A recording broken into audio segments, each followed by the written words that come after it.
Welcome back, everybody, to the Jacksonville Jaguars franchise here on Madden 21.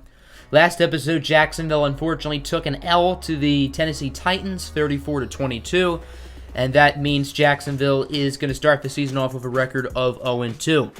The Jaguars are preparing for their game today, Thursday Night Football, against another 0-2 team in the state of Florida, the Miami Dolphins. This is Jacksonville's lone primetime game this season, so I'm sure they'd love to show off. But before we get to today's game, there are a few things I want to talk about, including the status of running back Chris Thompson. He has been put on IR with a quad tear, which means Jacksonville only has two healthy running backs on the active roster in Leonard Fournette and Raquel Armstead. Jacksonville would elect to go in the free agency pool and sign veteran Adrian Peterson to a one-year contract. Peterson is 35 years old, however, he's still a pretty solid player now and should provide veteran leadership to this young team. Peterson will be the second running back on the depth chart behind Leonard Fournette, and he will take the role of the third down back as well. So I'd briefly like to talk about the Yannick Ngakoue situation. Obviously, it's no well-kept secret that Yannick wants out of Jacksonville. He's on the final year of his contract, and I think it's fairly safe to say he's played his last game in a Jaguars uniform. So I want to start talking about potential trade possibilities for Ngakoue.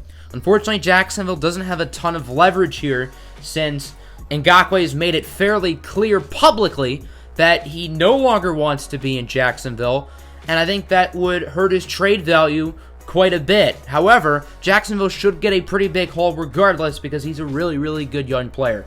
So I want to look at a few teams that could make sense for him, one of which being the Cleveland Browns. The Browns have Myles Garrett on one side of the edge. He's one of the top pass rushers in football. And next to him, they have Olivier Vernon, who's a fine player. But I'm sure if they had the opportunity to trade for Yannick Ngakoue, they would pounce on it in an instant. I expect the Jaguars to pretty much just get draft picks for Ngakoue. However, Cleveland is a player that makes a lot of sense. David Njoku is a guy who's kind of in a similar situation to Ngakoue. He doesn't want to play in Cleveland anymore. Njoku's stated that publicly. And he is nearing the end of his contract as well. After this season, he only has his fifth-year option remaining, and with the Browns signing Austin Hooper in the offseason, David Njoku isn't really a necessity on this team. So I think Njoku would be expendable in the eyes of the Browns front office, and I think Jacksonville, a team who clearly does not have their long-term tight end on the roster, could potentially look at a guy like Njoku, and I think a Yannick Ngakoue, David Njoku swap would make a lot of sense. Maybe Jacksonville would receive a few other draft picks as well. The next team on the list is the Philadelphia Eagles. I think they could use a few more pieces to get over that hump to really become an elite contender. But the problem is they do already have a lot of money tied into their current core. Quarterback Carson Wentz is making a ton of money. The Eagles just traded a few draft picks for cornerback Darius Slay, who is making more money per season than any corner in the National Football League. I think the New York Giants make a lot more sense than people think. The Giants are not a great team, no. But, I mean, while they do have a pretty solid defensive line featuring Dalvin Tomlinson, Leonard Williams, Dexter Lawrence, they don't have that elite pass rusher, so I think maybe coughing up a second-round pick for Yannick Ngakoue would make sense for them.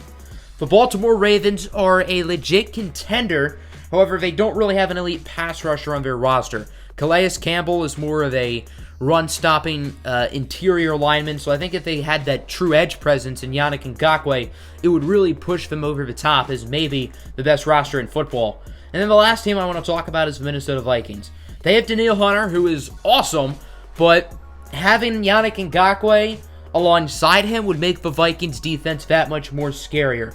So although Jacksonville, as I said, does not have a ton of leverage with Yannick Ngakoue, he's such a good player that I think Jacksonville should be able to still get pretty good trade value nonetheless once they do make a Yannick Ngakoue trade within the coming weeks.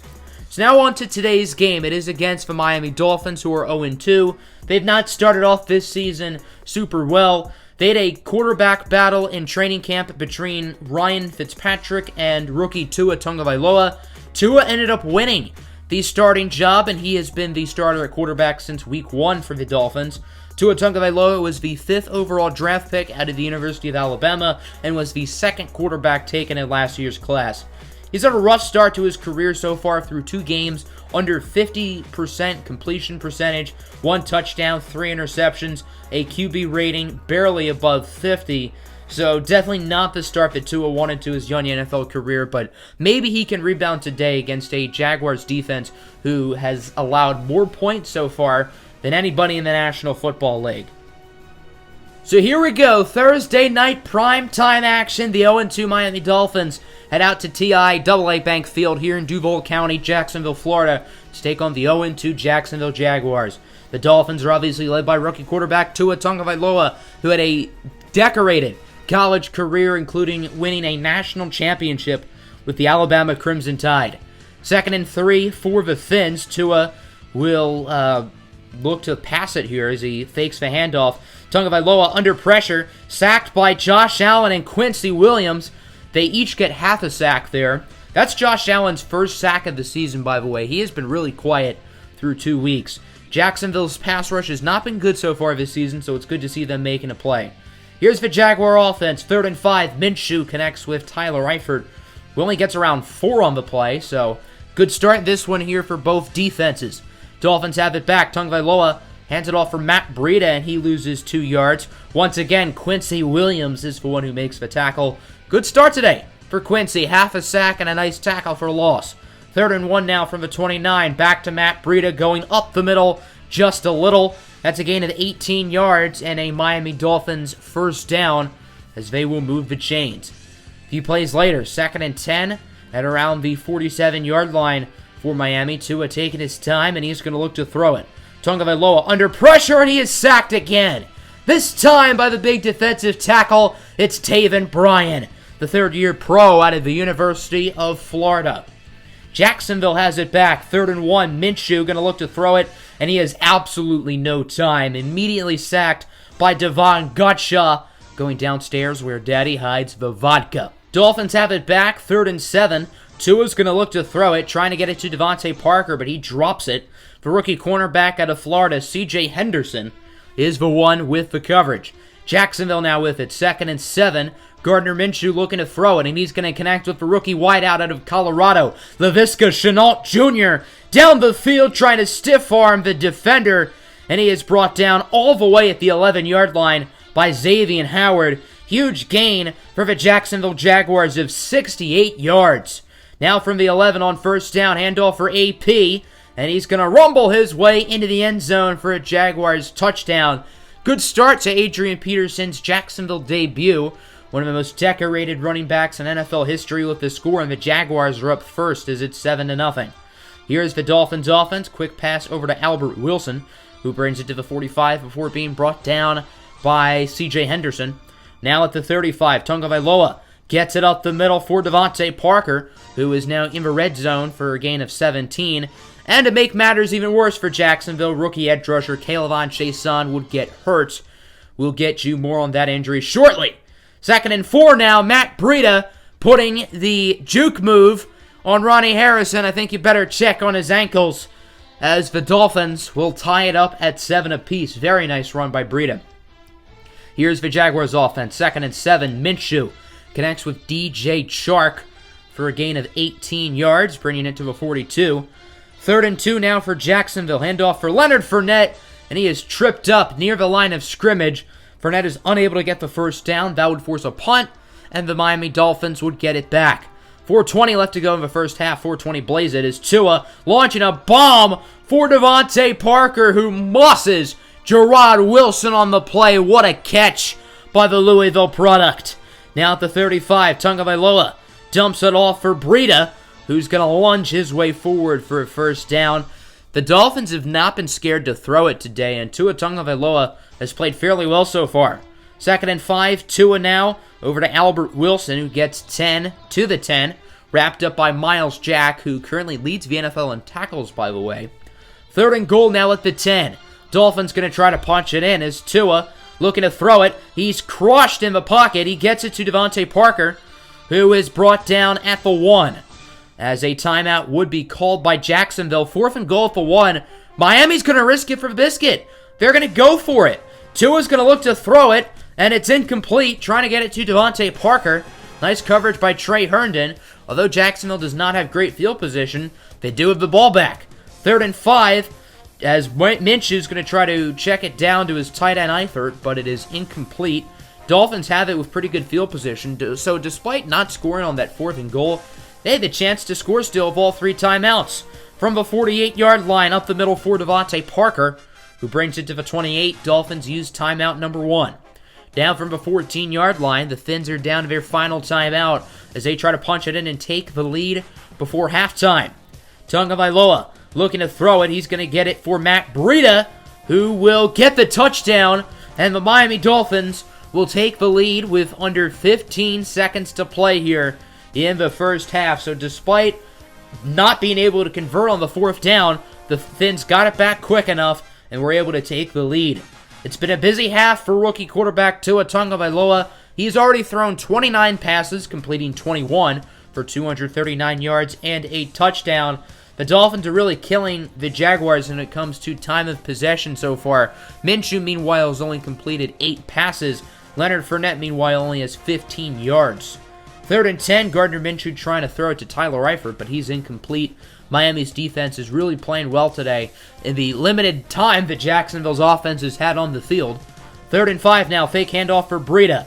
Tua trying to get it for Wilson, but it is broken up by Trey Herndon. Josh Allen would get hurt on the play. Luckily for Jacksonville, he would not really miss any time.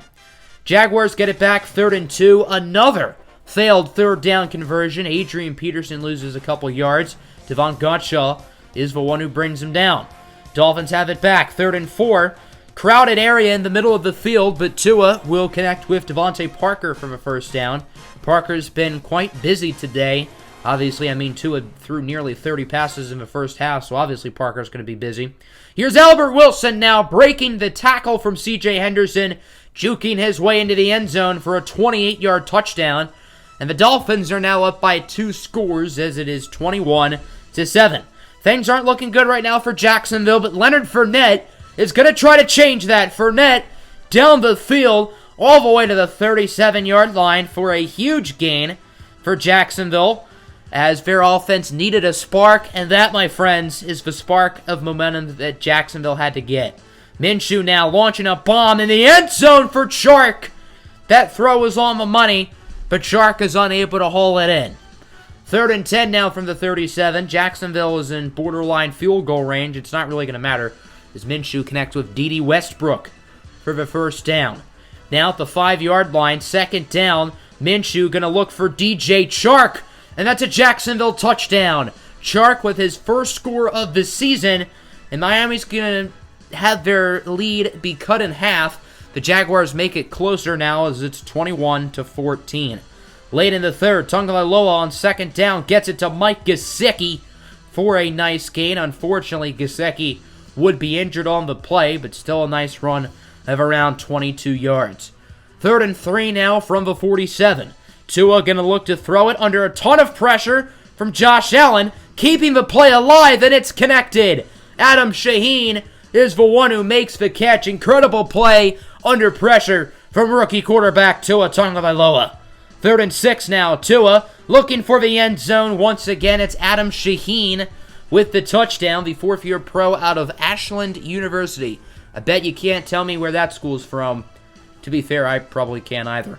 28-14 now. Jaguars have it back. 1st down. It's a screen for number 28, Adrian Peterson, who coughs up a football, and it's picked up by Jerome Baker. And the Dolphins will have very good field position after the turnover. But the booth would review it, and as you can see, it doesn't look like the ball is out. Right there, the knee is down before Adrian Peterson loses possession. The call would be reversed, and Jacksonville's offense gets a massive break as they get to retain possession.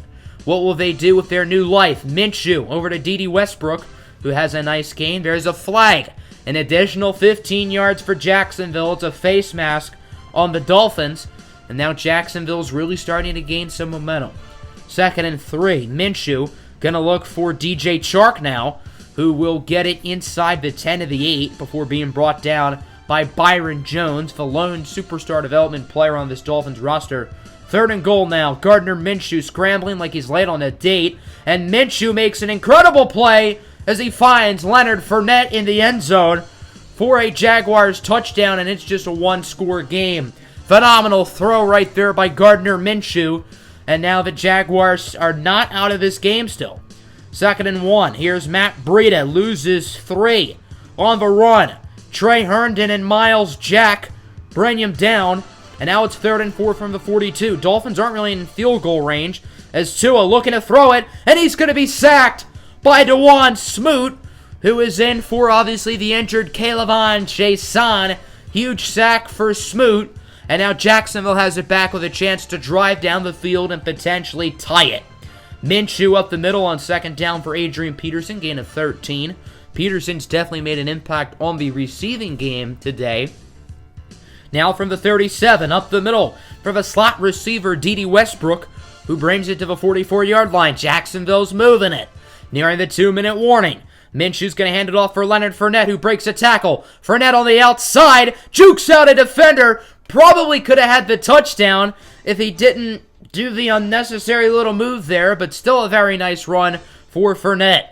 Now down to about 35 seconds to play. 2nd and goal. Fournette with the handoff, and he gets brought down at the 1. Jacksonville's been trying to chew clock, so the Dolphins won't have much time left with it. The Jaguars do call a time here, as on 3rd and goal, Leonard Fournette finds the end zone for the touchdown, and the Jaguars are an extra point away from tying this game up. A lot of pressure here for Josh Lambo. It is right down Main Street, and Jacksonville will tie it up at 28. Tua trying to hype his team up because it looks like this game might be going to an overtime period. Tua's passes tipped and caught by Matt Breida, who doesn't gain much. Dolphins call a timeout. Oh, that's cute. They still think they can drive here before the end of the game. 3rd and 2 now. It's a check down for Wilson, who gets a few, but it doesn't really matter, as that'll do it for the 4th quarter. We are tied at 28 apiece, which means we've got overtime. This is already Jacksonville's 2nd overtime game this season. They lost a heartbreaker back in week 1, 37-34 to the Colts. So the Dolphins choose tails because tails never fails. Miami wins the toss and will obviously elect to receive. So if the Dolphins score a touchdown on this drive, it's game over. 3rd and 2 for the Fins. Quick pass from Tua. He gets it to Albert Wilson for a nice 1st down gain. Following play, about 5.5 minutes left to go here in the game. Tua's going to look to throw it. Tua scrambling, he gets it in traffic, and it's intercepted by Trey Herndon, and Jacksonville now is in prime position to win it. Herndon with a massive interception. He's dancing, he's hyped, and he has the right to be hyped because that is a gigantic turnover for Jacksonville. Offense has it now. Leonard Fournette on 2nd and 10 loses a yard, wrapped up by Byron Jones. So now it's 3rd and 12. The interception won't mean anything if you don't do anything on this drive, as Minshew playing hero ball, throws a bad pass, and it gets picked off by Jerome Baker, and the Dolphins now are in prime position to win it. Minshew was under pressure, probably should have just thrown it away, but he wanted to get the big play, threw it and forced it, and it didn't work. Dolphins have it, 3rd and 9. Tua lobs it up for Devontae Parker, who will make the catch. Now at the 31, 2 minutes to go, 3rd and 2. Breida gets a yard before being wrapped up by Quincy Williams, and that'll bring us to the 2-minute warning. So here is Jason Sanders for the win. Jacksonville's going to call a timeout to ice him, as Sanders has had a history of making clutch kicks in the past. He's made a couple game winners before. From 47 yards out, it doesn't look good, and it barely curves in for the win. That kick was extremely ugly, but Jason Sanders gets it to fall in, and the Miami Dolphins get the win, 31-28. Another heartbreaking loss for Jacksonville. They will now fall to 0-3. Despite taking the loss and not getting the result they wanted, I think there's still a lot to be excited about and a lot to be impressed with Jacksonville. Tua Tagovailoa put up very impressive numbers, 404 yards, 3 touchdowns. He did throw 51 passes, so his numbers were inflated. Gardner Minshew had a fine game. Both teams ran the ball fairly well. Matt Breida had 32 touches today, 22 carries, and 10 receptions with 2 touchdowns. Devontae Parker and Albert Wilson both played very well in this one for the Fins. Defensively, Jacksonville's pass rush was a lot better today. The team racked up 3 sacks, which isn't a huge number, but it's better than what we've seen the past couple weeks. Taven Bryan and DeJuan Smoot each had a sack, and then Quincy Williams and Josh Allen each had half a sack. 2 interceptions in this game, one for Herndon, one for Jerome Baker, both of which were in overtime. Looking at the injury report, K'Lavon Chaisson has tore his abdominal. He's going to miss around 3 weeks and will be back once our bye week is up, week 8 against the Chargers, so he won't be out for too long, thankfully. That'll end the episode. Next episode, we take on another rookie quarterback, Joe Burrow, and the Cincinnati Bengals. Also, I will start talking about scouting in the draft class next episode. Now, if you want to create a player for this year's draft class, you can do that. All you got to do is join my Discord server. The link is in the description, and then you can go ahead and make a player which will be edited into this year's class, and who knows, maybe they'll become a Jacksonville Jaguar. Hope everybody enjoyed the episode. Make sure to hit the like button, subscribe if you're new, turn on post notifications if you're new. I'm out. Peace.